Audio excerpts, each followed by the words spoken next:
Cinderela é um clássico da Disney que conquistou milhares de crianças e, pelo que a maioria do público diz, Cinderela tem as melhores continuações de filmes. E acho que você concorda com isso. O problema é que a cronologia dos filmes é muito confusa, você não consegue encaixar cada acontecimento e ligar com o outro. No vídeo de hoje eu vou tentar explicar essa cronologia e desfazer o nó que está na cabeça de vocês. O primeiro filme a gente já conhece de cor, acho que não tem necessidade de fazer um resumo tão grande, mas para refrescar as memórias de vocês, vamos lá. Cinderela é feita de empregada pela sua madrasta e suas filhas após a morte de seu pai e surge a oportunidade tempo depois dela ir ao baile. Ela se arruma toda, mas as suas irmãs rasgam o seu vestido. Mas aí veio o Bibbit Bobbit Boo, que acaba arrumando ela pro baile. Ela dança com o príncipe, eles se apaixonam, só que o Bibbit Bobbit Boo acaba meia-noite. Ela deixa o sapatinho cair e o príncipe sai por aí procurando a dona do chulé e no fim encontra Cinderela e casa com ela e...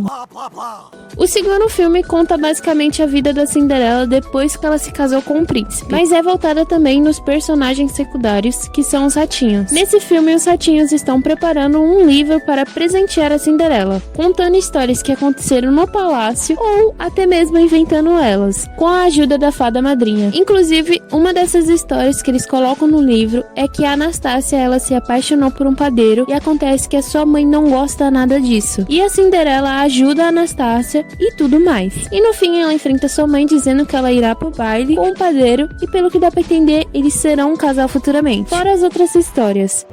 Quem vai querer ler um livro escrito por ratos? A Cinderela leria.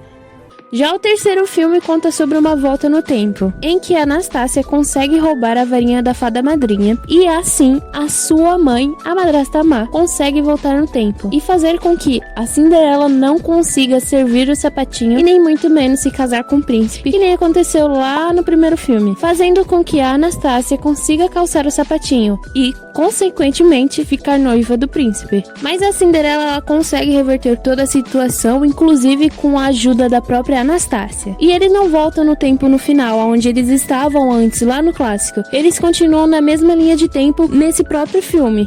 Eu garanto, Alteza, o sapatinho serviu no pé da minha filha.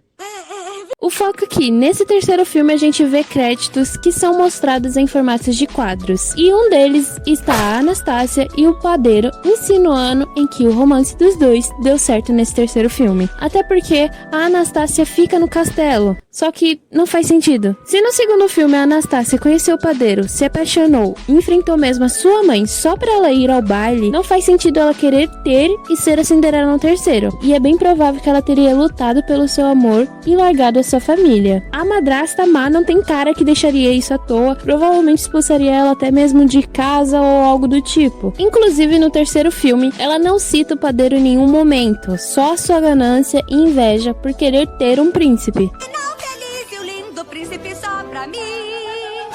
A ordem dessas coisas não batem. A cronologia do filme é confusa. Não é à toa que muitos fãs descartam o segundo filme, outros preferem colocar o segundo em uma outra ordem. A Cinderela clássico é o primeiro filme, óbvio. A Cinderela em Uma Volta no Tempo seria o segundo filme. E a Cinderela, Os Sonhos Se Realizam, que é o Cinderela 2, seria o último filme. Mas se formos trocar as ordens, vai dar na mesma. Fica com muitos furos. A Cinderela e o príncipe decidiram ficar na mesma linha de tempo. E a madrasta má e a Drizella viram sapos. Não tem como colocar o segundo filme por último, até porque eles continuaram naquela linha do tempo. E também a Anastácia queria ser amada por alguém. Ela diz isso diversas vezes. Os únicos que lembram da outra linha do tempo, que seria a do clássico e a do segundo filme, é apenas a fada madrinha, a Anastácia, a madrasta má e a Drizella. Então, portanto, a Anastácia ela sabia sim sobre a existência do padeiro. E por isso a gente tem duas opções. Primeira, a Anastácia ela realmente conheceu o padeiro e se apaixonou por ele, mas ela deixou de lado seu romance com ele, ou a sua própria mãe fez a cabeça dela todinha e continuou seguindo os passos dela. E por conta de sua ganância, ela esqueceu o padeiro e seguiu em frente, provocando a volta no tempo. E com aquele final, ela decidiu investir no padeiro, já que ele não se lembrava do que ocorreu antes. Então ela meio que teve um encontro com ele. Agora, segunda opção. No segundo filme, aquele livro que os ratinhos estavam fazendo para dar de presente a Cinderela, todas as histórias, sem exceção de nenhuma, eram inventadas. Tá brincando, né? Diz que é brincadeira.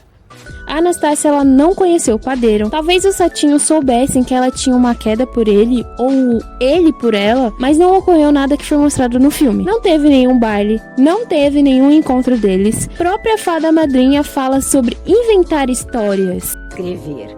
Vão lembrar ou mesmo inventar uma história para ler. Então, o que garante que aquelas histórias não eram apenas imaginações dos ratinhos? Sendo assim, a Anastácia não tinha ainda se encantado com o padeiro, e por isso nos créditos aparece ela naquela linha do tempo, encontrando ele com aquela cara toda apaixonada. Pode ser até mesmo o primeiro encontro deles. Ou a gente pode considerar o que fala na sinopse do terceiro filme, que seria uma versão do clássico, e classificando como uma versão canônica da história. E aí, pessoal, vocês também acham essa continuação de Cinderela confusa? Comenta aí qual dos 3 filmes você mais gosta. E até o próximo vídeo.